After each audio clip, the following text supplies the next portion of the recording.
मेरी तरफ उंगली ना करे, मेरी तरफ उंगली ना करे, मेरी तरफ उंगली ना करे, मेरी तरफ उंगली ना करे। कि जिस पहचान पत्र की बदौलत एक तड़ीपार व्यक्ति इस देश का गृह मंत्री बन जाता है, मैंने नाम नहीं लिया, मैंने नाम नहीं लिया, मैंने नाम नहीं लिया, मैंने नाम नहीं लिया। आप अपना भाषण जारी रखिए ना। मैंने नाम नहीं लिया। जिस पहचान पत्र की बदौलत एक आम साधारण नागरिक एक तड़ीपार को चुनकर देश का गृह मंत्री बना सकता है। आगे बढ़िए। एक चाय वाला, एक चाय वाला, एक चाय वाला, एक चाय वाला, एक चाय वाला, एक चाय वाला इस लोकतंत्र के अंदर एक वोट के अधिकार से सीधा चाय वाले से प्रधानमंत्री बन जाता है। उस वोटर आईडी कार्ड की कोई अहमियत नहीं। क्या बात करते हो? तड़ीपार कौन है? तड़ीपार कौन है? तड़ीपार कौन है? चाय वाला कौन है? तड़ीपार कौन है? तड़ीपार कौन है? चाय वाला कौन है? मैंने कुछ नहीं कहा, मैंने किसी का नाम भी नहीं लिया। आप क्यों इतना आग बबूला हो रहे हैं? इतना आग बबूला क्यों हो रहे हैं? इतनी गर्माहट क्यों? इतनी गर्माहट क्यों? क्यों इतनी मिर्ची लग गई? क्यों इतनी मिर्ची लग गई? आपको इतनी दिक्कत क्या हो गई? आपको इतनी परेशानी क्या हो गई? प्रधानमंत्री अपने माता पिता का जन्म प्रमाण पत्र दिखा पाएंगे क्या? हमारे देश के माननीय गृह मंत्री अपने माँ बाप का जन्म प्रमाण पत्र दिखा पाएंगे क्या? राष्ट्रपति अपने माँ बाप का जन्म प्रमाण पत्र दिखा पाएंगे क्या? आरएसएस प्रमुख मोहन भागवत अपने माँ बाप का प्रमाण पत्र दिखा पाएंगे क्या? उन्हें डिटेंशन सेंटर भेजा जाएगा? अगर वो लोग डिटेंशन सेंटर नहीं जाएंगे तो इस देश का आम गरीब मजलूब परिवार का सदस्य क्यों डिटेंशन सेंटर जाएगा?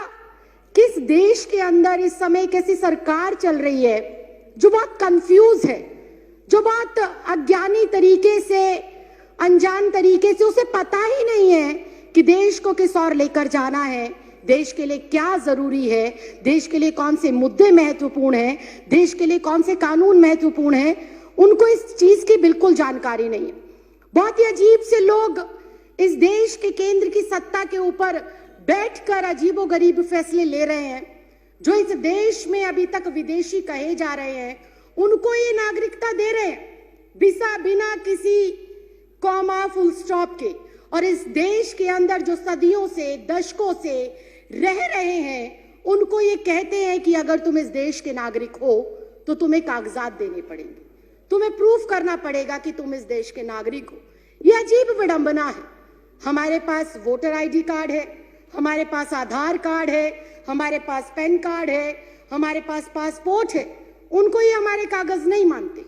जिस वोटर आईडी कार्ड से इनको सत्ता में चुनकर भेजा गया, जिस वोटर आईडी कार्ड से ग्राम पंचायत हो, निगम का चुनाव हो, विधानसभा का चुनाव हो या देश की सर्वोच्च संस्था लोकसभा का चुनाव हो, जिस वोटर आईडी से देश के 128 करोड़ लोग इनको चुनकर भेजते हैं, उस वोटर आईडी कार्ड को भी ये हमारा सबूत के तौर पर मानने को तैयार नहीं। बहुत ही हास्यास्पद बात है कि जिस पहचान पत्र की बदौलत एक तड़ीपार व्यक्ति इस देश का गृह मंत्री बन जाता है, मैंने नाम नहीं लिया, मैंने नाम नहीं लिया, मैंने नाम नहीं लिया, मैंने नाम नहीं लिया, मैंने नाम नहीं लिया। ये बहुत ही हास्यास्पद है, ये बहुत ही हास्यास्पद है। ये ऑन रिकॉर्ड है, ये ऑन रिकॉर्ड है, ये ऑन रिकॉर्ड है, ये ऑन रिकॉर्ड है। मैंने नाम नहीं लिया। आप अपना भाषण जारी रखिए ना। मैंने नाम नहीं लिया। आप अपनी बात जारी रखिए। मैं अध्यक्ष जी यही कह रही हूँ, मैं अध्यक्ष जी, आप मेरी तरफ उंगली ना करें, मेरी तरफ उंगली ना करें। सारे प्रिविलेज का मामला है। पहले उन्होंने मेरी तरफ उंगली करी क्यों? अपनी बात कहते रहिए। अध्यक्ष जी, मैं बहुत शांति से और शालीनता से ये कह रही हूँ कि जिस पहचान पत्र की बदौलत एक आम साधारण नागरिक एक तड़ीपार को चुनकर देश का गृह मंत्री बना सकता है। आगे बढ़िए। एक चाय वाला, एक चाय वाला, एक चाय वाला लोकतंत्र के अंदर एक वोट के अधिकार से सीधा चाय वाले से प्रधानमंत्री बन जाता है, उस वोटर आईडी कार्ड की कोई अहमियत नहीं। क्या बात करते हो, क्या बात करते हो? और मैंने किसी का नाम नहीं लिया। आपको कोई आपत्ति है? आप माननीय अध्यक्ष जी से बात करें। आपको कोई आपत्ति है? आप माननीय अध्यक्ष जी से। तड़ीपार कौन है? तड़ीपार कौन है? तड़ीपार कौन है? चाय वाला कौन है? तड़ीपार कौन है? तड़ीपार कौन है? चाय वाला कौन है? मैंने कुछ नहीं कहा, मैंने किसी का नाम भी नहीं लिया। आप क्यों इतना आग बबूला हो रहे हैं? इतना आग बबूला क्यों हो रहे हैं? इतनी गर्माहट क्यों? इतनी गर्माहट क्यों? क्यों इतनी मिर्ची लग गई? क्यों इतनी मिर्ची लग गई? आपको इतनी दिक्कत क्या हो गई? आपको इतनी परेशानी क्या हो गई? मैंने तो किसी का नाम भी नहीं लिया, मैंने किसी दल का नाम नहीं लिया, मैंने किसी व्यक्ति विशेष का नाम नहीं लिया। राखी जी, आप अपनी बात पूरी करिए। राखी जी, आप उधर इशारा मत करिए। नहीं, मैं समय कट करके बैठा रहा हूँ। आप इशारा करके बात मत करिए। मैं अध्यक्ष जी आप मुझसे 2 मिनट के अंदर, आप कोई सफाई ना। लेकिन अगर विपक्ष ऐसे टीका टिप्पणी करेगा, आप बोलते रहिए ना। विपक्ष टीका टिप्पणी करेगा, कैसे चलेगा? आप बोलते रहिए। अनुशासन नाम की चीज है, आप बोलते रहिए ना। आपको किसने? अनुशासन नाम की चीज है, आप उन्हें अनुशासन इशारा सिखाइए। मत करिए प्लीज। मैं अध्यक्ष जी 3 मिनट के अंदर, महज 3 मिनट के अंदर अपनी जो मेरा बोलते रहिए, मैं देख रहा हूँ। संदेह है और जो मेरे सवाल है और जो मेरा विचार है, मैं वो आपके सामने रख रही हूँ। मैं अपने बातों को दोबारा रिपीट करती हूँ कि जब एक मतदाता, राखी जी, मैं दोबारा रिपीट करने की इजाजत नहीं दे रहा। जब एक मतदाता अपने मतदान का प्रयोग कर कर मेरे जैसी एक साधारण सी लड़की, 25 गज में रहने वाली लड़की को लोकतंत्र के इतने बड़े मंदिर में भेजता है, तो वो सबसे बड़ा प्रूफ होना चाहिए। बाबा साहब भीमराव अंबेडकर ने वोट डालने का अधिकार सबको दिया, और वो वोट डालने का अधिकार इस बात को सिद्ध करता है कि हम इस भारत देश के नागरिक हैं। मैं सिर्फ इतना कहना चाहती हूं कि 1989 से पहले कानूनन ऐसी कोई प्रतिबद्धता, ऐसी कोई मजबूरी या अनिवार्य नहीं था कि कोई भी जो बच्चा पैदा होगा, जो भी व्यक्ति जन्म लेगा, उसका जन्म प्रमाण पत्र बनाया जाए। ऐसी कोई पॉलिसी नहीं थी। जब ऐसी पॉलिसी पहले नहीं थी तो मुझे समझ नहीं आता एनपीआर, एनआरसी और सीए के लिए माँ बाप का जन्म प्रमाण पत्र हो अनिवार्य, ये किस बिहाफ पर लिखा गया, ये बिल्कुल समझ के परे।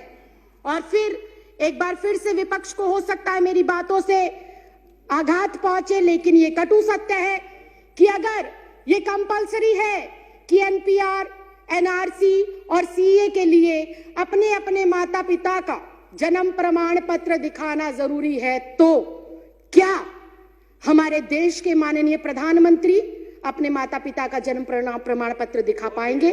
क्या हमारे देश के माननीय गृह मंत्री अपने माँ बाप का जन्म प्रमाण पत्र दिखा पाएंगे? क्या हमारे इस देश के रक्षा मंत्री हमारे जो है इस जो ये एनसीआर, एनपीआर और सीए है, इसके माध्यम से अपने माँ बाप का जन्म प्रमाण पत्र दिखा पाएंगे? क्या इस देश के माननीय राष्ट्रपति अपने माँ बाप का जन्म प्रमाण पत्र दिखा पाएंगे? क्या आरएसएस प्रमुख मोहन भागवत अपने माँ बाप का प्रमाण पत्र दिखा पाएंगे? क्या श्री एल.के. आडवाणी जी अपने माँ बाप का प्रमाण पत्र दिखा पाएंगे? या माननीय अध्यक्ष महोदय आप स्वयं अपने माँ बाप का प्रमाण पत्र दिखा पाएंगे? अगर ये संभव नहीं है, अगर ये संभव नहीं है, अगर ये संभव नहीं है, अगर ये संभव नहीं है, अगर ये संभव नहीं है, राखी जी, अगर ये संभव नहीं है, तो मैं माननीय अध्यक्ष महोदय सिर्फ इतना कहना चाहती हूं कि जब बीजेपी का शीर्ष नेतृत्व, केंद्र में बैठे मंत्रिमंडल, प्रधानमंत्री, गृह मंत्री अपने माँ बाप का बर्थ सर्टिफिकेट नहीं दिखा सकते, तो क्या उन्हें, मैं कंक्लूड ही कर रही हूँ सर, क्या उन्हें डिटेंशन सेंटर भेजा जाएगा? अगर वो लोग डिटेंशन सेंटर नहीं जाएंगे तो इस देश का आम गरीब मजलूब परिवार का सदस्य क्यों डिटेंशन सेंटर जाएगा? ये सवाल आज इस लोकतंत्र के मंदिर में मैं आपके माध्यम से केंद्र सरकार से पूछना चाहती हूँ।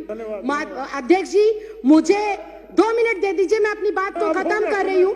अध्यक्ष जी, मुझे ऐसा लगता है कि एनपीआर, एनआरसी और सीए महज देश की जनता को भटकाने के लिए एक हथियार के रूप में केंद्र सरकार आजमा रही है और भटकाना चाहती है। वो अपनी नाकामियों से जनता को, नोटबंदी से देश को भटकाना चाहती है, जीएसटी की जो अभी मार पड़ी है व्यापारियों के ऊपर, उससे देश की जनता को वो भटकाना चाहती है।